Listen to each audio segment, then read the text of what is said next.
Hello दोस्तों, नमस्कार। स्वागत है आपका फिर से नई वीडियो में। दोस्तों आज की वीडियो में हम दिखाने हैं विश्व के प्रमुख वायु मार्गों का वर्णन कीजिए अथवा में प्रश्न है कि वायु मार्गों को प्रभावित करने वाले घटकों यानी कारकों की विवेचना कीजिए। तो चलिए देख लेते हैं। दोस्तों वायु मार्ग रेल तथा जलमार्ग की तरह निश्चित और बंधे हुए नहीं होते हैं, किंतु अपने हित की दृष्टि में सदा ही वे भूमि की बनावट और प्रकाश स्तंभ तथा महावृत्तीय मार्ग का अनुसरण करते हैं और इन मार्गों को प्रभावित करने वाली निम्न दशाएं या घटक हैं। तो चलिए देख लेते हैं। सबसे पहला है जलवायु। दोस्तों जलवायु का वायु परिवहन पर बहुत प्रभाव पड़ता है। दोस्तों उष्णकटिबंध में जलवायु संबंधी दशाओं से प्रादेशिक तथा मौसमी अंतर होता रहता है, किंतु साधारण रूप से हवाई उड़ान के लिए वे अच्छी समझी जाती हैं। शीतोष्ण भागों में वायु की दशा में बहुत अधिक परिवर्तन होता रहता है, अतः हवाई उड़ान मार्गों पर अधिक प्रभाव पड़ता है। इससे वायुयान का उड़ना कठिन नहीं असंभव हो जाता है। और यह बात ध्यान देने योग्य है कि शुष्क वायु की उपस्थिति के पश्चात भी मरुस्थलों के तापमान में परिवर्तन शीघ्रता से होता है, अतः यह वायु मार्गों के लिए उपयुक्त नहीं होता। और मरुस्थलों की भांति घने जंगलों को भी वायु मार्ग से बचाया जाता है और वैज्ञानिक उन्नति से प्रत्येक ऋतु संबंधी तत्वों पर विजय प्राप्ति सरल कर दी है। और रेडियो द्वारा संचालन होने से वायुयानों को धुंध, कोहरा अथवा अंधेरे का डर भी नहीं रहता। प्रत्येक हवाई अड्डे पर उन क्षेत्रों की वायु धाराओं, कोहरे आदि का मानचित्र होता है जिन पर वायुयान उड़ान उड़कर जाने वाले होते हैं। इस प्रकार रडार का प्रयोग जहाज की वास्तविक स्थिति का पता लगाने में किया जाता है और इससे वायुयान की ऊंचाई और अन्य वस्तुओं के समीप का पता लगता है और ऋतु बताने वाले स्टेशनों को वायुमंडल संबंधी दशाओं की सूचना मिलती है। दूसरा है भूमि की बनावट। दोस्तों वायु मार्ग रचना में स्वतंत्र होते हैं, फिर भी भूमि की बनावट का वायु परिवहन पर प्रभाव पड़ता है। हवाई अड्डे पर हवाई जहाज को उड़ने के लिए एक अच्छा मैदान होना चाहिए जिसका धरातल सुदृढ़ तथा समतल हो तथा जो प्रत्येक दिशा में कम से कम आधा किलोमीटर फैला हो।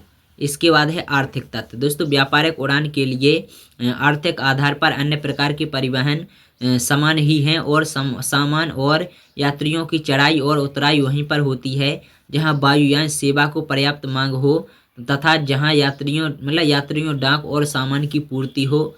और व्यापारिक सेवाओं की अगर बात करें तो दोस्तों व्यापारिक वायु सेवाओं को निम्न श्रेणियों में रखा जा सकता है। पहला है कि वे वायु सेवाएं जो विश्व के घने बसे देशों में यात्री और डाक ले जाने का कार्य करती हैं और संयुक्त राज्य अमेरिका और यूरोप में इस प्रकार की सेवाओं का जाल सा बिछा है और ये रेलमार्गों का तथा सड़कों से प्रतिस्पर्धा करती हैं, किंतु इनका महत्व तीव्र गति से बढ़ रहा है। दूसरा है कि वे वायु सेवाएं जो दूरस्थ भागों में मिलती हैं और जहां यातायात के अन्य साधनों द्वारा पहुंचना कठिन है। दक्षिणी अमेरिका, ऑस्ट्रेलिया, अफ्रीका तथा पूर्वी एशिया के विस्तृत भागों में स्थित स्थानों को वायुयानों द्वारा ही शीघ्र पहुंचा जा सकता है। तीसरा है वे सेवाएं जिनका महत्व न केवल व्यापारिक दृष्टि से हो बल्कि सामरिक दृष्टि से भी अधिक है। अफ्रीका में फ्रांसीसी और वायुयानों के मार्ग इनके अंतर्गत ही आते हैं। दोस्तों चौथा है वे सेवाएं जो नियमित रूप से तो नहीं चलती किंतु आवश्यकता पड़ने पर ये कभी भी जा सकती हैं। विश्व के प्रमुख वायु मार्ग हैं जिसमें पहला है यूरोप और अमेरिका के बीच का वायु मार्ग। दोस्तों यह अफ्रीका के अटलांटिक तट के साथ साथ डोकर या बोथस्टर्ट तक जाता है और वहां से मार्ग अटलांटिक महासागर को पार करके ब्राजील के पेरनअम्बुको नगर पहुंचता है और यहाँ से एक मार्ग चिली में सैंटियागो तक जाता है और अटलांटिक महासागर के किनारे संयुक्त राज्य अमेरिका के वायु मार्ग और पेरनअम्बुको में जाकर मिलती हैं। और यूरोप से एक दूसरा मार्ग लंदन से शेनन, गेंडर, ओटावा होता हुआ न्यूयॉर्क जाता है और अन्य मार्ग पेरिस से लिस्बन और एजोर्स बारामूडा होता हुआ न्यूयॉर्क पहुंचता है। और एक और अन्य मार्ग स्टॉकहोम से ओस्ले और रेकजीविथ, गेंडर और ओटावा होता हुआ न्यूयॉर्क जाता है। दूसरा है यूरोप तथा ऑस्ट्रेलिया के बीच के मार्ग। दोस्तों इन मार्ग पर फ्रांसीसी, डच तथा ब्रिटिश वायुयान चलते हैं। ब्रिटिश वायु मार्ग लंदन से आरंभ होकर मार्सेलीज और एथेंस, सिकंदरिया और काहिरा, गाजा और बगदाद और बहरीन, शिराज, कराची, जोधपुर, नई दिल्ली, इलाहाबाद और कोलकाता, रंगून, बैंकॉक, पीनांग, सिंगापुर और बटेविया, डरबन और ब्रिस्बेन, सिडनी होता हुआ मेलबोर्न तक जाता है। और डच तथा फ्रांसीसी हवाई जहाज भी लगभग इसी मार्ग पर चलते हैं। रूस में मॉस्को से व्लादिवोस्टोक तक एक नया मार्ग भी खोला गया है।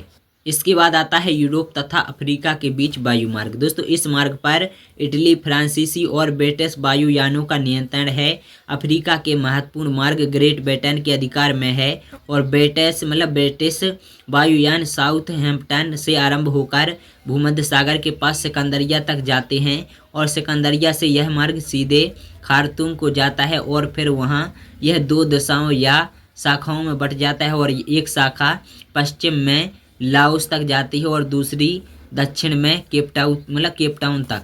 इसके बाद फ्रांसीसियों के अफ्रीका में 2 वायु मार्ग हैं। एक मार्ग अफ्रीका के पश्चिमी तट के सहारे बोतशर्ट होता हुआ फ्रांसीसी भूमध्य सागरीय स्थानों तक पहुंचता है। दूसरा मार्ग सहरा तथा जैसे को पार करके मेलेगासी में समाप्त होता है और इटली के वायु मार्ग ट्रिपोली तथा काहिरा होते हुए अबिसिनिया से अदीस अबाबा तक जाते हैं। चौथा है अमेरिका और एशिया के बीच वायु मार्ग। दोस्तों प्रशांत महासागर के लिए संयुक्त राज्य के वायुयानों द्वारा यात्रा की जाती है। यह मार्ग सैन फ्रांसिस्को से आरंभ होता है और प्रशांत महासागर के मध्य होनोलुलु और मिडवे द्वीप, बैंक द्वीप और मनीला होता हुआ कैंटन तक जाता है। और एक दूसरा मार्ग सिडनी से ऑकलैंड और फिजी और होनोलुलु सैन फ्रांसिस्को होता हुआ वैंकूवर तक जाता है। और एक तीसरा मार्ग सैन फ्रांसिस्को से अलास्का होकर टोक्यो तक जाता है। और जर्मनी से वायु मार्ग विभिन्न दिशाओं में जाते हैं। यहाँ से उत्तर में नॉर्वे, स्वीडन, फिनलैंड को, दक्षिण में चेक गणराज्य तथा स्लोवाकिया और सर्बिया और मोंटेनीग्रो और यूनान को, पूर्व में पोर्टलैंड और दक्षिणी इटली को, दक्षिण पश्चिम में पुर्तगाल तथा स्पेन की ओर, पश्चिम में फ्रांस तथा संयुक्त राज्य अमेरिका को वायुयान चलते हैं। इसके बाद दोस्तों पश्चिम यूरोप के वायुमार्ग रूस के मार्गों से जुड़े हुए हैं, लेकिन रूस होकर उनका संबंध पूर्वी देशों से नहीं।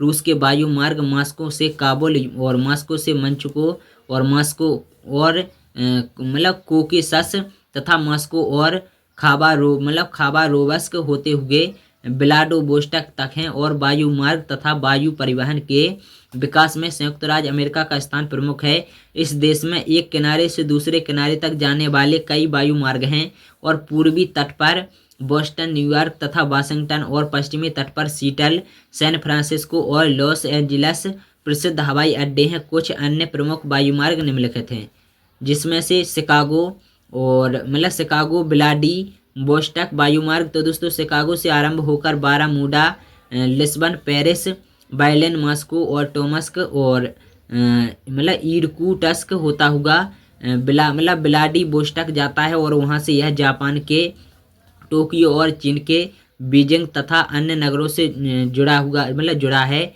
और अगर हम लोग बात करें शिकागो के अपटाउन वायुमार्ग, तो दोस्तों शिकागो से लंदन होता हुआ सिकंदरिया, काहिरा और खार्तूम और नैरोबी और किम्बरले होकर केपटाउन पहुंचता है। इसके बाद दोस्तों शिकागो ब्यूनस आयर्स वायु मार्ग शिकागो से आरंभ होकर मियामी और ट्रिनिडाद, बेलेम, रियो डी जेनेरो होता हुआ ब्यूनस आयर्स पहुंचता है। इसके बाद सैन फ्रांसिस्को और वालपैरेजी वायु मार्ग। दोस्तों सैन फ्रांसिस्को से आरंभ होकर साल्ट लेक और सिटी और मेक्सिको, पनामा और लीमा होते हुए वालपैरेजी जाता है। तो दोस्तों ये था वीडियो। अगर आप लोगों को वीडियो पसंद आया है तो दोस्तों वीडियो को लाइक करना और शेयर करना, चैनल को सब्सक्राइब जरूर करना। चलिए मिलते हैं अगली और किसी नए वीडियो में।